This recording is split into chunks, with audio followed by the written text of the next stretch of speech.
Many are called, but few are chosen.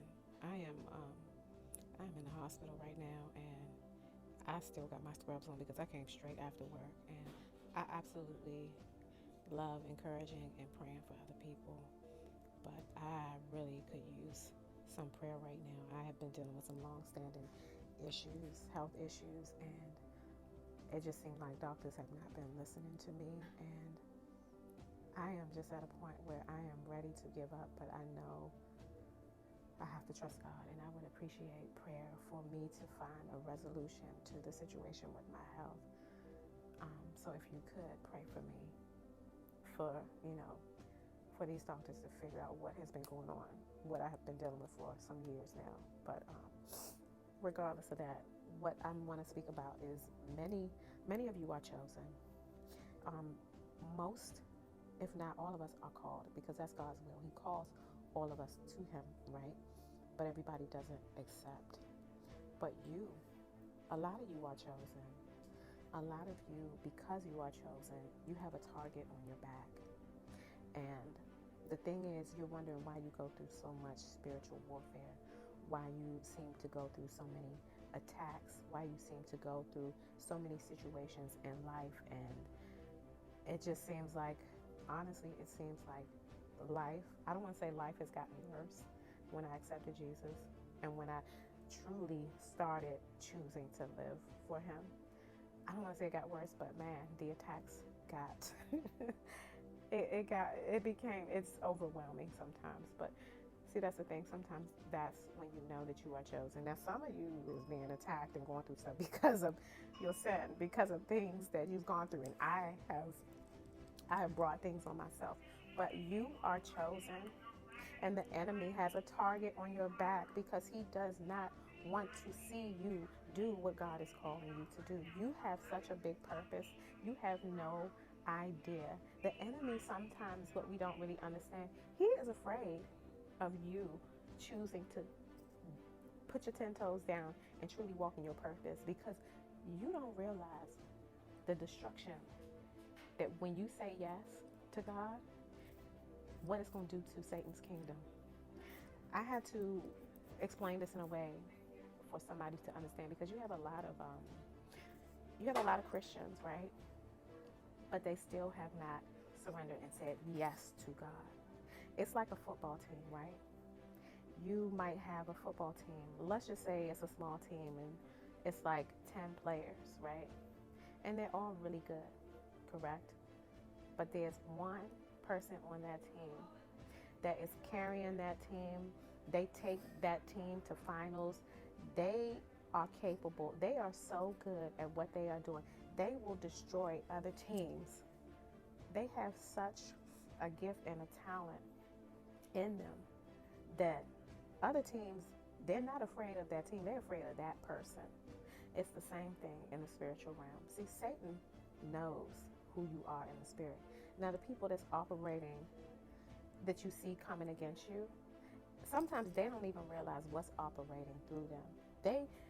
They can sense and see who you are. They can sense it, but they might not know why. But it's the spirit that's in them that can see who you are in the spiritual realm. They can see that you are chosen. And sometimes they will do everything they can to try to stop and delay and cause destruction in your life, cause frustration in your life. The enemy will send people in your life to distract you. Unforgiveness is a big barrier. Because if you notice, when you finally choose to forgive somebody that has really done you wrong, for like it took you a long time to forgive them, right? Sometimes if you pay attention, somebody else will come into your life and try to cause frustration and distress or do something to hurt you, to cause more unforgiveness. It's a cycle sometimes because the enemy uses that as a tactic because he knows that that is one of the biggest blocks, the biggest blocks from you getting your blessings, from you moving forward in life into what God has for you. So he knows, he uses tactics. That's why it's better for you to forgive, not for them, but because you don't want to lose your blessings, right? But as I was saying with the football player, it's the same. You that's chosen, you who are chosen, you are that football player. You are that one football player that's been carrying the team. And the enemy is like, oh no, we got to take this person out. I don't want to say that the other people aren't good, but he's not really stunting on them. He's not really coming for them like that, because he knows they're not really doing much. They playing, but they're not really affecting us.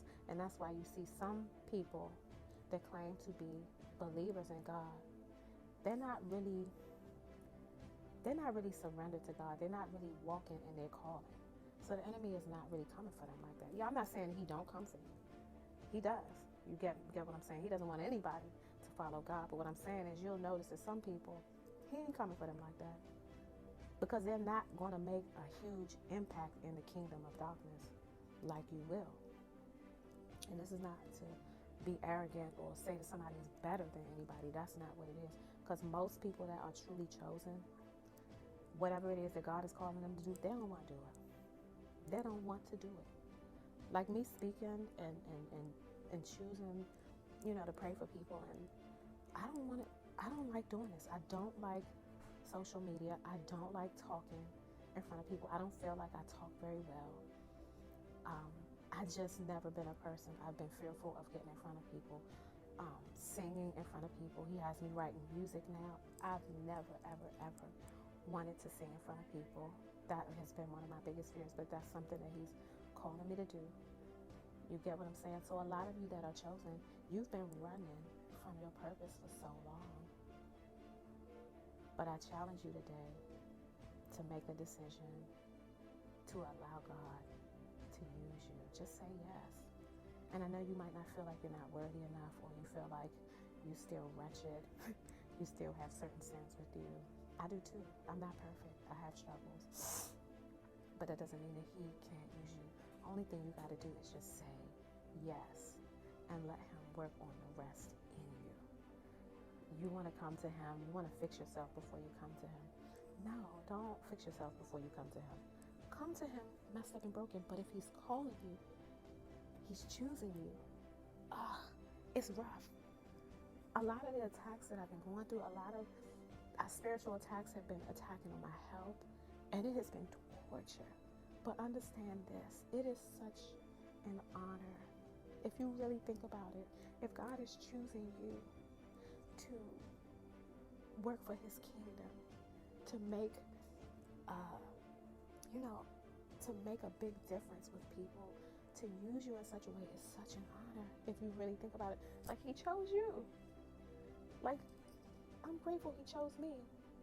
That doesn't mean that it's not hard, and it doesn't mean that sometimes I just be like, Lord, I don't want to do this anymore. Like right now, I'm just like, Lord, I've been dealing with these health issues for so long, but I have to trust that he's going to get me through this, because I have a lot that he is calling me to do. And the enemy just been working overtime. But just say yes. Just say yes to him, and let him do the rest in you. That's all you have to do. And just, if you see my videos, I am really trying here.